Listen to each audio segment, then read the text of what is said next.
Let's take a look at this conveyor belt that I have here. It is super easy to construct and works on any actor that is set to be movable. It works as you would expect a conveyor belt to work, and it is remarkably easy to set up.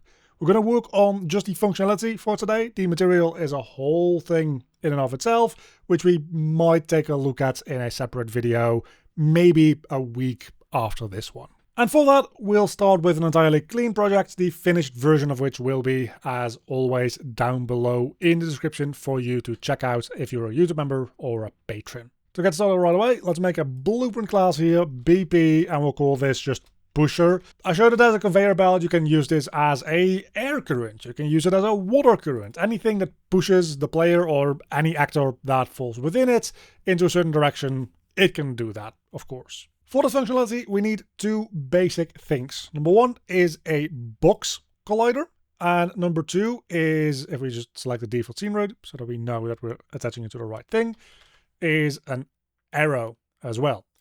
The box is going to drive what will be getting pushed. The arrow will drive in which direction we're pushing it.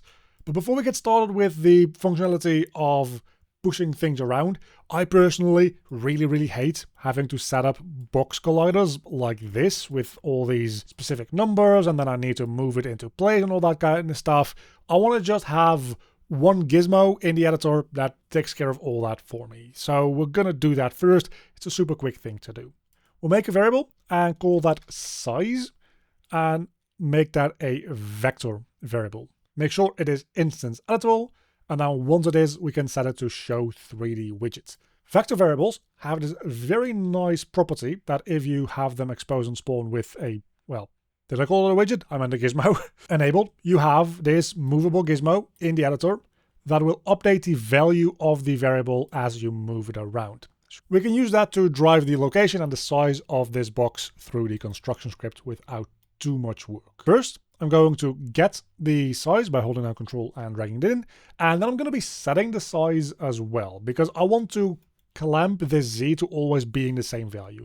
It should just be a very narrow little bit of collision that really only triggers when your character's feet are on top of it or inside of it. Of course, if you want to do something like creating a wind tunnel or a river that pushes back on the player with this, you might not want to clamp that Z in the same way. I'm going to do it here though. We break the vector on one side, and then we make a vector on the other side. The X and the Y we can just pull through, and the Z we're just going to give in a hard-coded value. Let's call that 40. And with that, you will see that our size thing here, we can't even move it up anymore at all, because it's just going to be stuck at being 40, but we can still freely move it in the other two directions as much as we want. Given this size that we now have, we can set this box to a certain size and a certain location to have that all taken care of. We'll do that with set relative location, and then also set box extent. We'll get started with the box extent and then the relative location later, because you'll see why we're doing the relative location a little bit more clearly. For now, we can just put this size into the box extent. We're going to need to adjust this a little bit in a moment, but for now, this is good enough. And for the most part, that works fine, because you can now see that this size gizmo is stuck to the corner of our box. And as we adjust it, the box changes. But I don't want the box to change into this direction. I only want it to change into this direction. I want the back of the box to just be stuck to our origin point here. Because now we need to adjust the relative location of this thing based on our size as well. And for this, we're going to split the structure pin. I also want the bottom of the box that we have here, and we should probably set the default size for this to be like 250 something. But I want the bottom of this box also to be flat with the Z0, the floor of this actor, so to speak. So the first thing we do is we just set this Z value to whatever we gave in here as well. And with just that, we can easily see that there we go. Now this thing is laying flat on what is essentially the floor of our actor, Z equals 0. Then the Y location we can leave all alone, don't need to do anything with that. And the X location is relatively simple as well. We just break this vector, and instead of putting this X right into here, which is going to be a total mess, while that does work, putting this thing at the very back of where we want it to be, Now our size and our gizmo don't match up at all anymore. What we do instead is both the X in the box extend and the X in our location that we're giving, we need to divide by 2. So we divide both of these by 2 and then set this box extend to be a make vector, where the X is also just divided by 2. And then for the Z, we take whatever value we add in there and just also put in half of it. The reason that we're doing that, by the way, is this box extend isn't the size of the box as a whole, it is how far the box, well, extends in any given direction. That means that when we set this to be a extent of 100, this thing is now not 100 units wide, it's actually 200 units wide. We're saying here that we want the relative location to be 40 units up, which means that we want the box to be 40 units tall, and in order to get it to be 40 units tall, we need to extend it 20 up and 20 down. That's why this is halved. And that means that we also only need to put this thing up 20 units instead of the full 40, now that I think about it. And with that, this is going to be the default size of this. And now we can use this gizmo to make this thing as big or as small as we want it to be. With that out of the way, let's make the functionality of this, which is a lot easier and a lot quicker even than what we just did. We're going to do this in event tick. Don't need any of the other code here, so I'm going to just remove that. And because we're going to be doing this in event tick, it's probably a good idea to have a just bool in here on whether or not this code is going to actually actively run. So I'm making a variable here called active, make it a boolean. The default value for this probably should be false in most scenarios, and then you manually activate it when you enter a trigger volume that just activates all the conveyor belts in the area. If you have a lot of them in a level, it's good to only have the ones that are near you running. For now, the default value I'm going to set to true, and we just drag that in. I can right click this convert to branch, and only if this is true will we run the rest of the code. The rest of the code being first getting the box component and getting the overlapping actors from it. You could manually keep track of this with begin overlap and end overlap instead if you really wanted to. I'm just going to do it for this way. For now, it's just a little bit more robust without actually being majorly more expensive, and we'll for each loop over that. Before we start moving things around, we want to make sure that the actor that we're moving around is set to being movable. If it is a static or even a stationary actor, we're going to just leave it alone.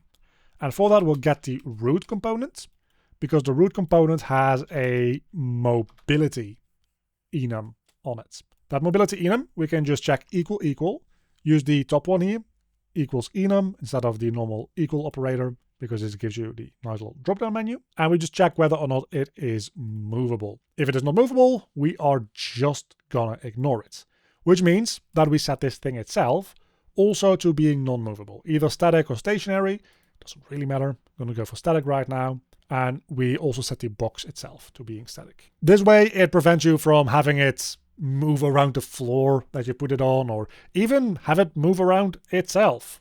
And then in that for each loop, after we've made sure that whatever we're interacting with here is movable, we just add actor world offset. And that's going to move whatever actors are overlapping with that collider, just like that. We need to give in a delta location, and that delta location we get from the arrow. This arrow represents the direction that whatever is going to be moving will be moved, and we get that from the forward vector from this arrow. We simply then multiply that with the delta time from event tick to make it frame rate independent, and then we right click the last pin that we just added, convert it to a float, and we promote that to a variable, call that just speed. And let's expose that to make it instance editable as well.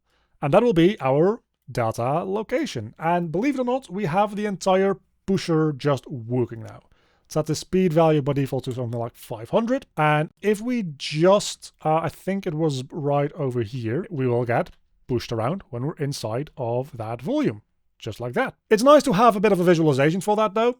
And I'm going to just give you that as a bonus. Again, we're not going to worry too much about the material for it. We'll make that in a separate video, but I still want to just add a quick little cube to it so that you can just see where this thing is. Because we pretty much have all of the logic already set up for it in the construction script. We just need to kind of do what we did here for the cube as well. Pull in the cube, and we're going to set the relative 3D scale. And we're going to set the relative location. And the relative 3D scale is the one that takes the most effort. We just, from our cube, which is nothing more than a static mesh component, by the way. You can replace your own static meshes into this at some point in the future. And they might have different dimensions. They might be a different size from the cube that we're putting in now.